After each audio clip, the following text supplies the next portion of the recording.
Live from downtown Detroit, Local 4 News at noon starts now. A major Ford announcement and what it means for the state of Michigan. Some stubborn clouds out over Metro Detroit. Clouds, and, well, at least for now, more clouds. A 6-year-old girl killed her 1-year-old brother and mom, taken to the hospital after a car crash. But first, we go to breaking news. The White House has been placed on lockdown this noon, and all media personnel have been cleared away after a suspicious package was discovered. We are continuing to monitor the developments there. We'll have an update for you as soon as we learn more. But that is the status right now. The White House is on lockdown after a suspicious package was found. Now to a story that we first brought you earlier this morning, right here on Local 4 News at 5:30. A 6-year-old girl tragically killed in a car crash. Her 1-year-old sibling injured along with her mother in a car crash that happened on Detroit's east side. Coco McAvoy is following this story and the investigation. We've been hearing so many sides to this. Bring us up to speed on what you've been learning in terms of what led to this deadly accident. Yes, Rhonda, right now police don't know what led to this crash. I just checked in with investigators, but they say the 25-year-old mother was driving down the street here on Edmore when she lost control and ended up crashing into this tree. And you can see the aftermath. You can see car parts and pieces of glass lying in the ground. But police are still trying to figure out what exactly caused the crash this morning. Now, this is the scene here on Edmore. It's near Gratiot and 8 Mile on Detroit's east side. The mother was driving with her 2 children in the car when she lost control and she crashed. I did speak with a neighbor in the area who said he did hear the impact early this morning. Her 6-year-old daughter died in the crash. The mother's 1-year-old son was taken to the hospital, and we are told that he is now in stable condition. However, we did check in on the condition on the mother. The 25-year-old mother is still listed in critical condition in the hospital. Reporting live this noon, I'm Coco McAvoy, Local 4. Oh, quite a tragedy. Coco, thank you. New this noon, Ford Motor Company has announced that they will be investing over $1 billion right here in Michigan plants. Rod Maloney is live this morning at the Ford headquarters there in Dearborn with more on what this means for Metro Detroit and the rest of the state. Rod?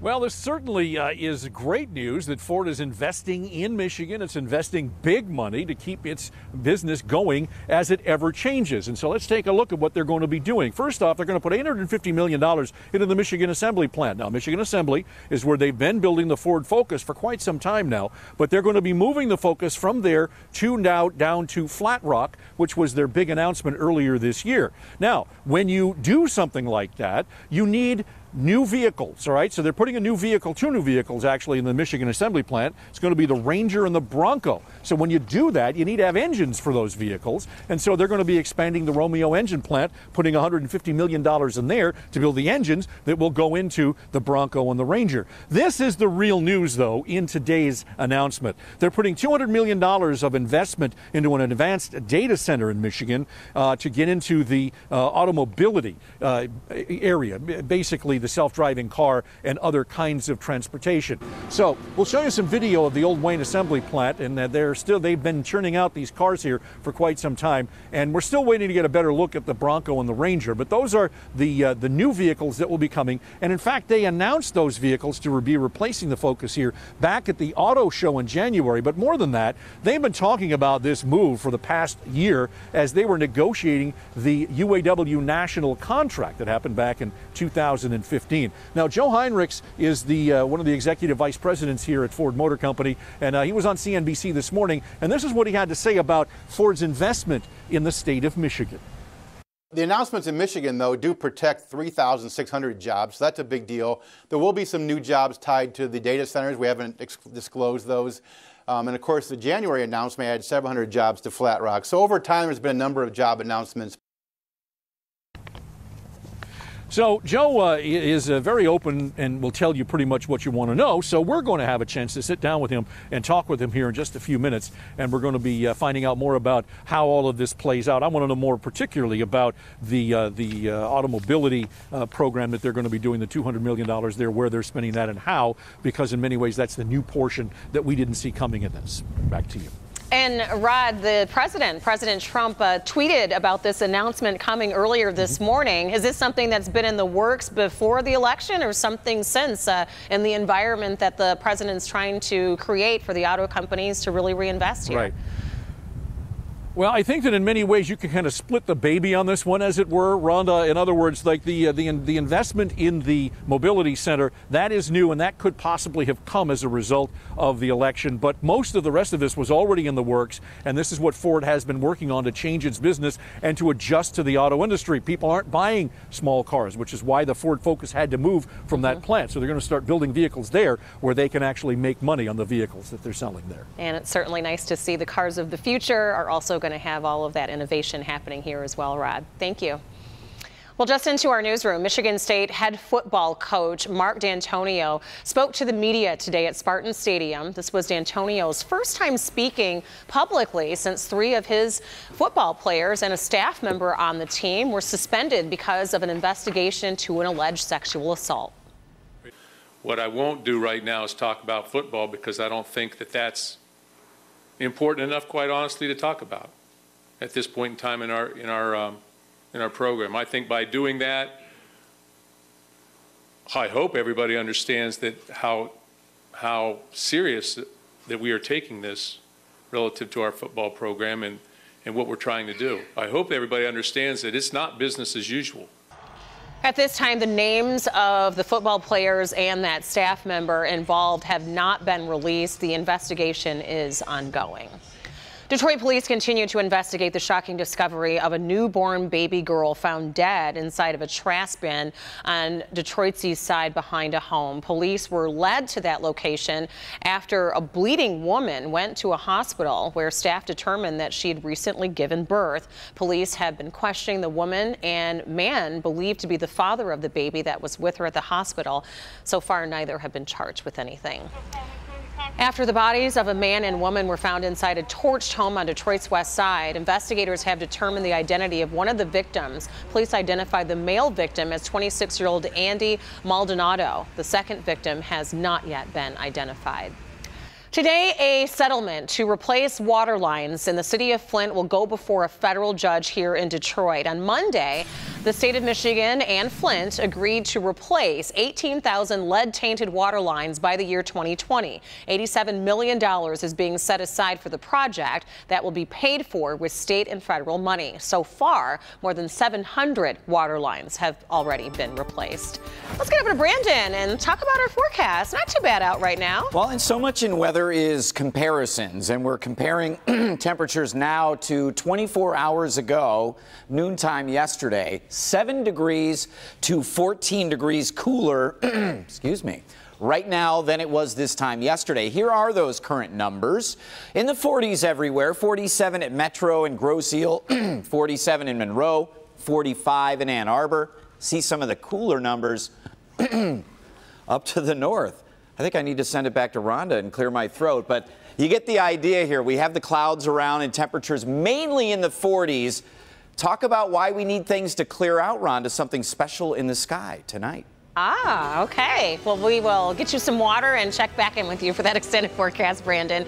In the meantime, still to come, we are following headlines from around the world this noon, and that includes that massive cyclone we first told you about yesterday in Australia, airstrikes in Iraq, riots in France, and powerful storms back here in the U.S. That's all coming up next.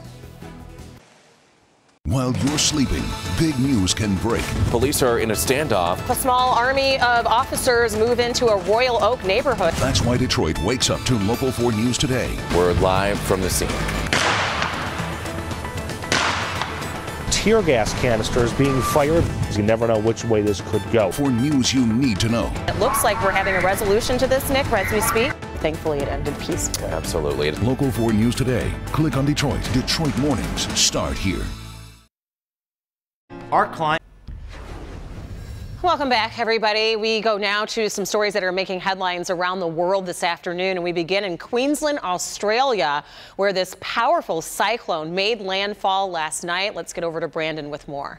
This made landfall as a Category 4 storm. The name of the storm, Cyclone Debbie, and She was a strong one. Again, a Category 4 with 160-mile-an-hour wind gusts. Thanks to an early evacuation order and great emergency preparation, only one injury reported again in northeastern Australia.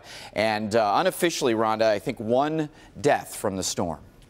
All right, Brandon, next, violence on the streets of Paris, France last night as Chinese protesters clashed there with police. The confrontation followed an incident that happened on Sunday when police shot and killed a Chinese man inside of his home in Paris.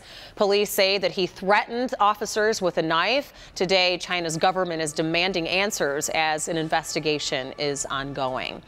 And now over to the Middle East, where new footage has been released of the site of a bombing that may have been initiated from the Pentagon.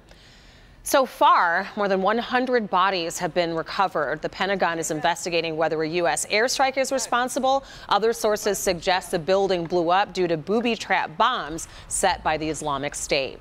And back here in the U.S., we are following two big stories today. We're going to take a look at Capitol Hill, but first we go to Nashville, Tennessee, where people are still picking up the pieces and the hailstones after a series of severe storms there last night, Brandon. Crazy weather there. It was crazy in other parts of the country the day before, and today there's more severe weather possible. But we'll start in Nashville. Ground littered with tennis ball-sized hailstones, accompanied by dented car hoods, shattered windows, and more powerful storms in the forecast for not only this region, but especially today in parts of Texas and Oklahoma. We'll have more coming up. All right, Brandon, and over to Washington, where President Donald Trump is expected to use an executive order to roll back climate change policies. The president is expected to sign the sweeping order today. A White House official briefed on the plan says that it will remove at least 6 policies concerning carbon emissions. So to come here on your Tuesday afternoon, it's Tasty Tuesday, and we have some good Creole cooking you can get right here in the city of Detroit. Definitely a favorite if you've ever had it. It's the Detroit favorite, serving up Louisiana-style cooking. They've been doing it for decades, and it was so good this morning, Brandon. It's good that we're here in Detroit, because down in Louisiana, a lot of storms forming in the deep south. We've got some clouds to deal with, but in the forecast, sing it with me. Here comes the sun. Only it's Marygrove on. There are a ton of really good restaurants popping up in the Metro Detroit area. Oh, yeah. A lot of them really, really good, but you can't ignore the ones that have been there for like 50 years. Yes, really standing the test of time, like Louisiana Creole Gumbo. It is one of the best in the business, certainly serving up that good old-fashioned New Orleans Southern food. Louisiana Creole Gumbo has 2 locations, Eastern Market and here on 7 Mile, and we're first to bring Creole Cajun-style cooking into Detroit. That was back in 1970, and they're going stronger than ever now. They serve New Orleans-style food, which is that gumbo, Creole, and Southern combo. Barbecue chicken, baked chicken, home-style meatloaf, smothered pork chops, collard greens, macaroni and cheese. Joe Spencer is captain of this Cajun culinary camp. He says the staple is red beans and rice, and dishes like the Gumbo Supreme. It's spicy, it's got those Cajun beef sausage in it. But his go-to, premium seafood gumbo. It's high marks for me because it's got a little roux in it. It's got that thick gumbo with a roux. It's got just a little bit of spice. It's got fresh oysters, shrimp, and lump crab meat in it. Louisiana Creole Gumbo is nearly 50 years old, but mixes modern munching in the menu. Vegetarian gumbo, vegetarian Creole. And so, you know, we're trying to be more friendly toward the people who are non-meat eaters. Authenticity oozes from LCG, just like a freshly squeezed lemon for its lemonade and Southern sweets. Peach cobbler, 7-Up pound cake, sweet potato pie, banana pudding. LCG caters and coddles to corporate events, FYI. Spencer says over the years they've benefited from Detroit's incentive programs to grow small businesses. Next, food trucks and expansion into the burbs. This is not something we're pouring out of a can. This is authentic, it's home style, it's all fresh ingredients. So here is your incentive. Louisiana Creole Gumbo is offering free dessert or a free sample of their classic jambalaya with your order today when you mention Tasty Tuesday. There are 2 locations, Eastern Market on Gratiot and one on 7 Mile in Detroit. Go check them out. All right, your forecast, we're looking at 47 degrees right now. These pesky north winds at about 13. Does create a little bit of a wind chill. Feels like 41. Cloudy all day, but by 4 or 5 o'clock, starting to see the clouds peel back. Could play a game. Looking up to the north, it's better than watching paint dry, but only barely.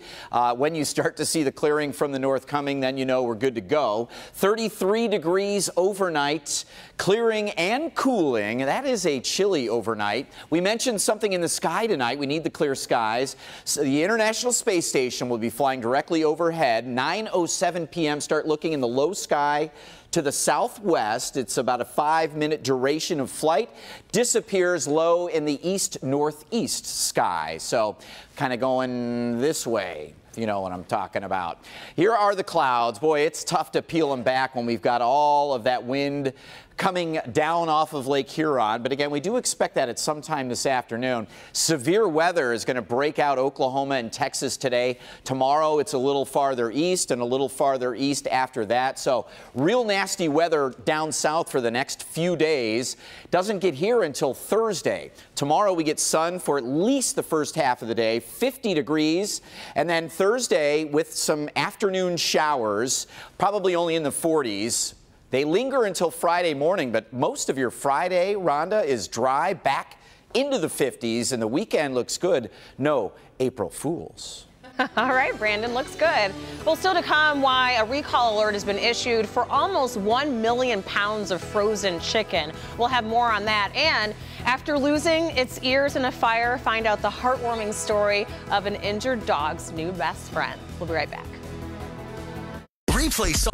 We have a Help Me Hank recall for you this afternoon as OK Food is recalling over 900,000 pounds of breaded chicken. This is all because of contamination. OK Food says that they're recalling this chicken. It's chicken products because it may be contaminated with extraneous materials. So not exactly sure what that is, but the company says while there have been no reports of any illnesses, consumers should throw away the chicken or return it to the store where you purchased it. For more information, you can head on over to clickondetroit.com.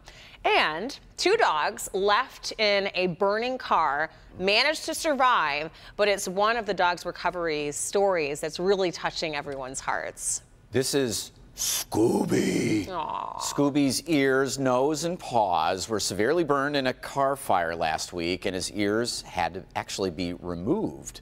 But a veterinary office in Blaine, Minnesota came to the rescue and found him a new best friend. The office gave him a Hello Kitty doll and also has his, that doll has its ears removed, and Scooby now won't leave its side. Aww, little sweet dog. It does look pretty cute still with that problem. I know. Aw, poor thing. Well, thanks for being with us, everybody, for Local 4 News at noon. Of course, Brandon and I won't be back, but you'll get a whole new crew for 4, 5, 6, 11. And then tomorrow morning, we'll be right back here in the saddle. Just don't stop watching. Leave it right here. We're here 24/7. Have a good day, everybody.